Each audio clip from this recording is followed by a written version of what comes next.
A tensão continua a se desenvolver no campo dos relacionamentos em geral a partir da quadratura entre Urano e Vênus acontecendo no dia 9 de agosto. E agora, como ficam as relações? Eu sou Cláudio Costa, astrólogo, vamos conversar e entender um pouco mais desse movimento hoje. Lembrando que na descrição tem os minutos de cada capítulo facilitando a navegação, link das redes sociais, do canal do Telegram, grupo do WhatsApp, onde eu posto de segunda a sexta o movimento dos astros. Compartilhe esse vídeo com amigos e pessoas que possam se interessar. O canal é independente, quanto mais gente tiver acesso, melhor. Lembrando que a gente está chegando na segunda quadratura entre Urano e Vênus, né? Que a gente já teve a primeira no dia 2 de julho. Então vou deixar aqui o vídeo da última quadratura para vocês entenderem como que começou a desenvolver esse ciclo que agora segue, né? A gente tem mais uma, a terceira vindo lá no dia 29 de setembro, então é importante entender todas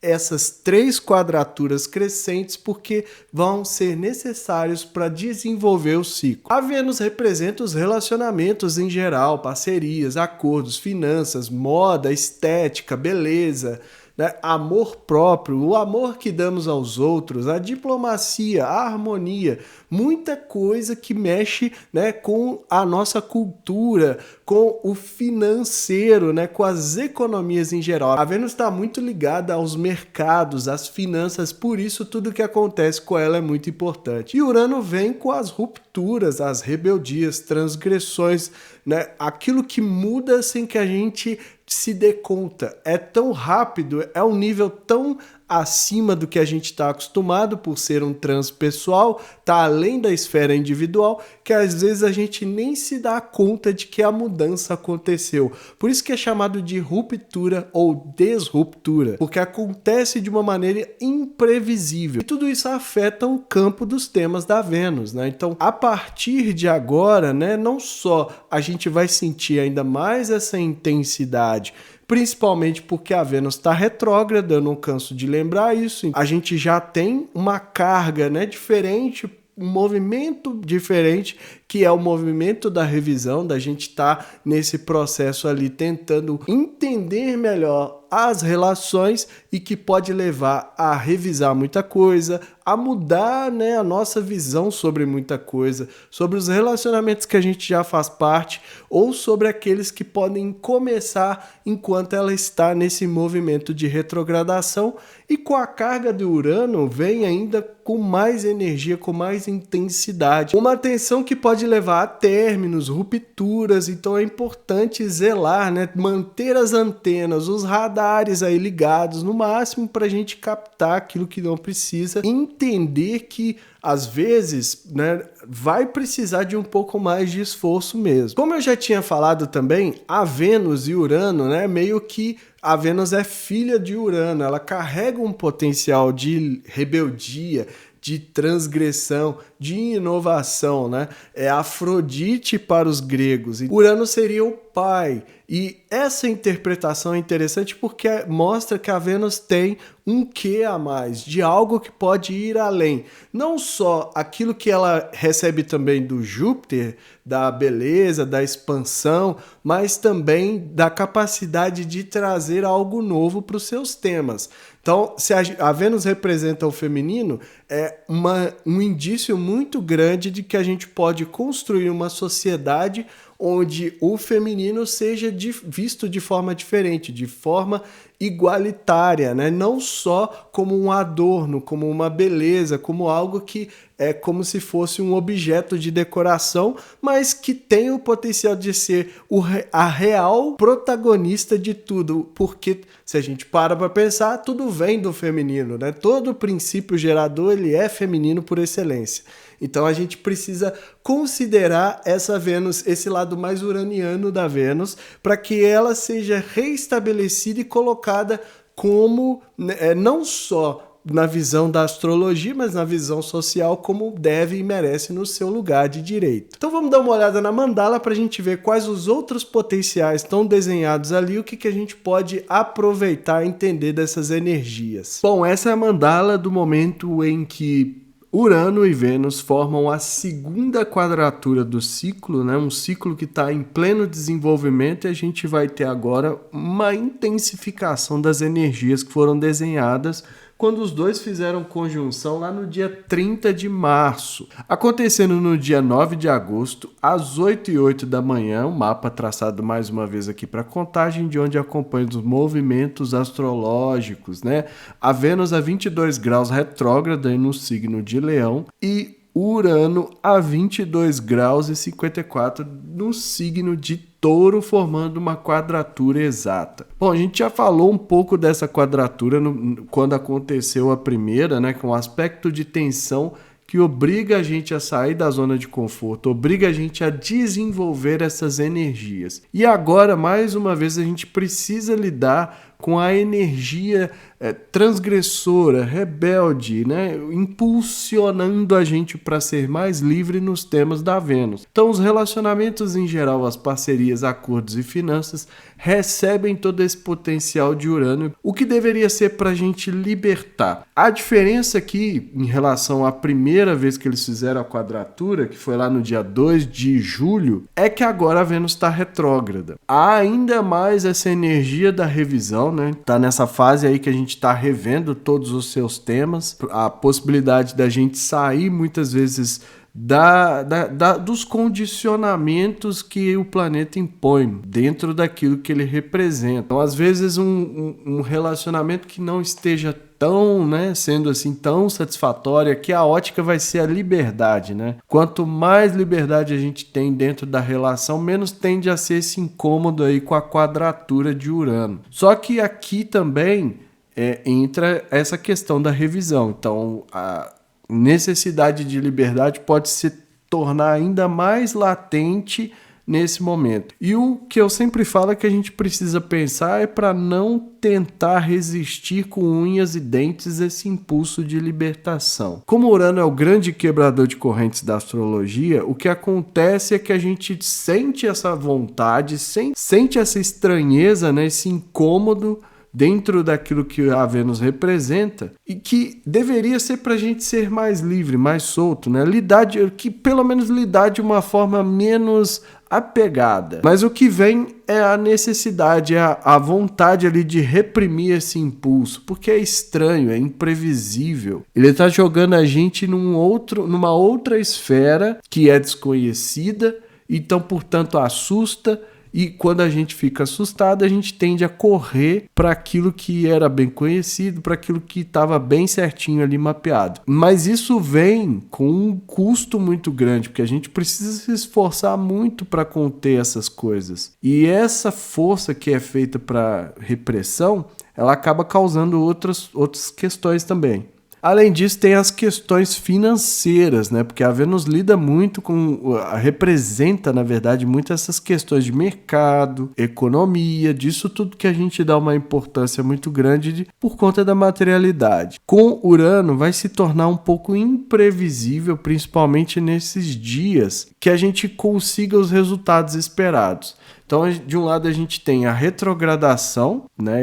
Que ela vai até o dia 4 de setembro, e do outro lado, a imprevisibilidade, porque o Urano ele causa ruptura por onde ele passa. Então essa energia vem e simplesmente rompe com algo. A gente é tão rápido, é uma oitava acima, é um nível que a gente não está acostumado a trabalhar, o que causa um impacto muito grande e deixa a gente às vezes com a sensação de estar perdido, de tem que correr atrás de alguma coisa ali que não é tão assim, não tá tão certo o que é. Então é por isso que às vezes eu falo muito da estranheza, porque essa é a sensação que a gente vai sentir. Então o trabalho aqui, na verdade, é tentar, né, antever, principalmente em relação a questões de dinheiro, como que a gente pode se preparar melhor para não ser pego de surpresa, para não lidar com esses imprevistos e isso acabar causando perdas, por exemplo. Então é muito importante ter essas antenas ligadas aí para isso, né? A gente tem alguns indícios aqui na mandala que podem ajudar, mas a princípio a gente precisa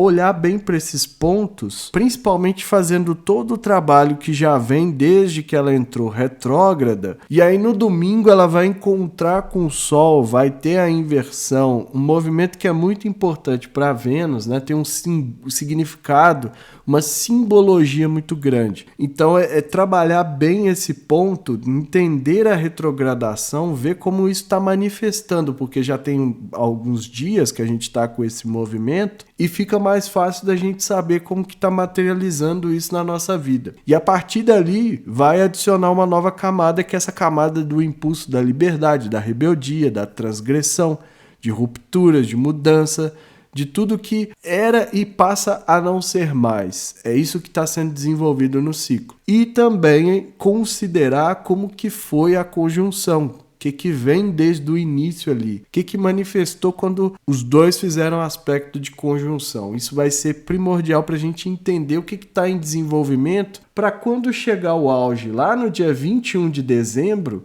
a gente já está, né, preparado ali para colher os resultados positivos e não esperar que é só naquele momento que as coisas fiquem mais claras para a gente. Aí o ascendente caindo a 17 graus do signo de Virgem, um ascendente que vem com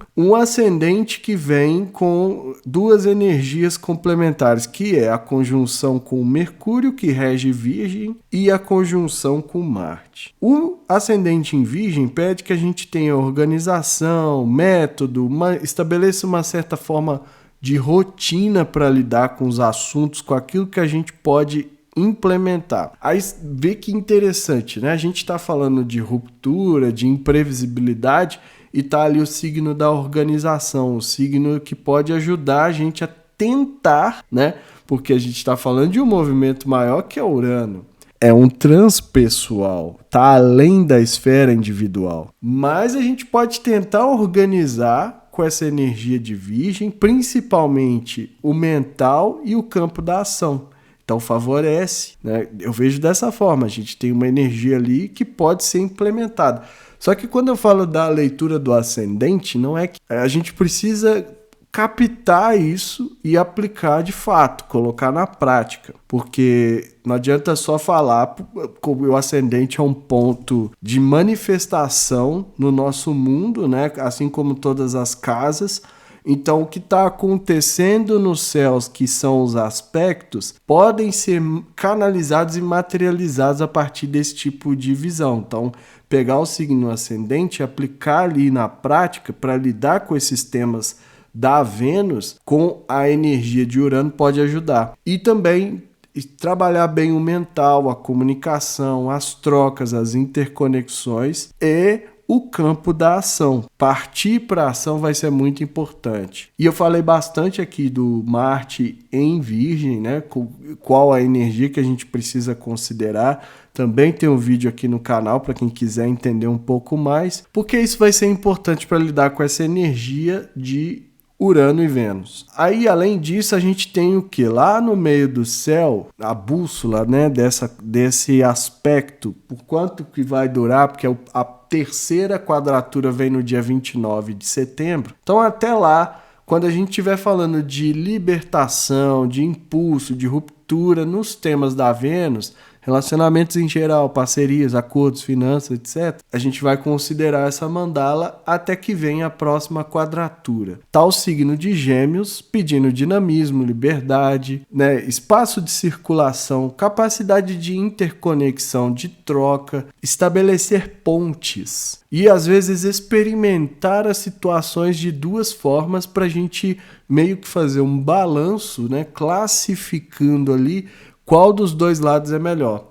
Então, por exemplo, na vida pública, na carreira, para esses temas aqui da Vênus, conforme a energia de Urano, está sendo esperado que a gente demonstre isso. Ou seja, para a vida pública, para a carreira, nesses temas da Vênus com a energia de Urano, está sendo esperado que a gente tenha essa capacidade. Então, às vezes, a gente pode sentir um pouco mais de liberdade, um pouco mais de dinâmica e às vezes não. Para quê? Para que a gente consiga fazer esse balanço aí que o signo de Gêmeos pede. E é importante porque o próprio signo de Gêmeos, né, o meio do céu, melhor dizendo, o próprio ponto aqui do meio do céu, está em quadratura com a própria Vênus. Então, é tensão para todo lado, né? A tensão natural aqui com o próprio Urano, mas também a tensão com essas questões que a gente precisa implementar na vida pública, carreira, não só no sentido corporativo e também na profissão. E os dois signos, tanto o ascendente quanto o meio do céu, são regidos pelo próprio Mercúrio, que está em Virgem. Então, é aquela energia mais crítica, né? Voltada para o detalhe, voltada para consertar, para aprimorar coisas, também pode ser aplicada não só, como eu falei, a partir do ascendente, que é a gente fazendo, mas aquilo que os outros esperam que a gente mostre publicamente em relação a essas energias. Então é isso tudo que eu vejo nessa mandala, nessa segunda quadratura entre Urano e Vênus, e a gente precisa seguir agora o desenvolvimento até que aconteça a terceira e última quadratura dessa etapa de desenvolvimento, de crescimento do ciclo entre os dois planetas. Bom, o que estava desenhado lá basicamente era a quadratura entre Urano e Vênus. A gente viu que o meio do céu também estava envolvido, o que reforça isso que eu estou falando, dessa transgressão, dessa inovação, desse progresso que pode ser, né, considerado a partir da Vênus-Urano, né, não da Vênus-Júpiter, mas principalmente também daquilo que estava em desenvolvimento desde o dia 30 de março, que foi quando eles fizeram a conjunção, quando iniciou esse ciclo, e as energias que estavam desenhadas ali que a gente precisa considerar, porque agora segue em desenvolvimento, né? A gente teve a primeira quadratura no dia 2 de julho, a segunda vem agora no dia 9 de agosto e a terceira no dia 29 de setembro. Aí segue para o auge lá no dia 21 de dezembro. Então a gente tem até lá para trabalhar com muita intensidade essa tensão. A quadratura, como eu sempre falo aqui no canal, ela tira a gente da zona de conforto. Então é aquela situação que causa mesmo um incômodo para que haja movimentação, para que a gente saia e para que a gente coloque essa energia para atuar de verdade. Não adianta ficar parado com a quadratura. É uma tensão e a gente precisa se mover e ponto. Não tem outro jeito. Então, nesse sentido, a gente precisa considerar tudo aquilo que estava em desenvolvimento. O ciclo iniciado, né? A gente já viu o início aqui no canal, a gente pode voltar no vídeo, nas agendas, nas redes sociais, em qualquer coisa que dê pistas de como que esse potencial de libertação, de ruptura, pode estar manifestando nas nossas relações. E é bem simples, né? A gente tem que pegar e pensar, será que determinada situação, determinada relação em geral, não só no sentido amoroso, mas qualquer coisa é uma relação que a gente faz, né? Qualquer tipo de contato é uma relação. Tá trazendo liberdade, tá me fazendo sentir bem, eu posso ser eu mesmo, ou eu tenho que ficar, né, dando voltas ali, cedendo, fazendo um monte de coisa que acaba que me faz sentir restrita dentro daquele relacionamento. Então ali muito provavelmente está manifestando esse potencial de ruptura. Só que a gente é danado, né? A gente não vai simplesmente aceitar. A gente fica assim, nossa, mas vai acontecer, o que eu faço agora, né? Tá terminando tudo, tá dando tudo errado, pelo amor de Deus, para com isso, não vem com essa energia. Quando na verdade a gente deveria receber esse potencial, trabalhar não no sentido de tomar uma atitude mais radical, de romper com tudo de qualquer jeito, não, só porque eu tô falando aqui, não é isso. Tem que ver se faz sentido e se tem ressonância, principalmente se tá manifestando assim na sua realidade. Não é só ouvir aqui e falar, então realmente aquela relação lá, não sei o que, tem que acabar com isso, aproveitar que tá com essa energia aí, ó, e vou chutar o balde. Não é necessariamente assim, mas analisar e principalmente ver se é possível, né? Trabalhar ali, às vezes a gente vai usar a energia da própria Vênus, da diplomacia. Então vamos negociando, vamos conversando, vamos tentando conciliar. O desafio vai ser porque ela está retrógrada, então as conciliações ficam ainda mais trabalhosas, mas não quer dizer que não possa ser feito, que é impossível. Então à medida que a gente vai entendendo isso, a gente consegue usar favoravelmente essas energias. E o potencial de ruptura, que na verdade não é para acabar com tudo, romper, só é assim se a gente tiver numa situação de carga máxima e vem o impulso e aí a gente parte para o extremo que seria ir lá e cortar a relação. O que precisa ser feito é considerar e tentar enxergar se é possível naquele relacionamento onde eu não estou me sentindo tão bem, trabalhar para que haja maiores concessões, maiores espaços, maiores dinamismo até do que aparece lá no meio do céu em Gêmeos. Então tudo isso é que precisa ser considerado porque a gente vai trabalhar com essas energias. Então é considerar todos esses pontos para a gente ver como que precisa ser a atuação, o que precisa ser feito, né, de acordo com a ponderação, de acordo com aquilo que sentir necessidade, porque o auge vem só lá no dia 21 de dezembro e é o momento da colheita dos resultados de tudo aquilo que estava ali em ebulição nos temas da Vênus, segundo essa energia de Urano. Então pode ser que não seja o momento já de corte, mas que agora começa uma tensão a aumentar ainda mais, porque tem mais uma quadratura, lembrando sempre, então vai ter ainda mais força para movimento, para incômodo, para que quando chegar lá no dia 21 de dezembro, o que vem à tona, né, a colheita, o resultado ali de acordo com as ações e com as escolhas, aí sim pode resultar num término, numa finalização. A mensagem é essa, eu fico por aqui. Se inscreva no canal, deixa aí seu like, ativa o sininho para receber notificação sempre que eu postar um vídeo novo. Se você quer saber mais sobre esse potencial de Urano e Vênus no seu mapa, tem um link para me chamar no WhatsApp e marcar sua consulta e que estejamos todos sintonizados com a força maior, regente do universo e que ela zele por nós sempre.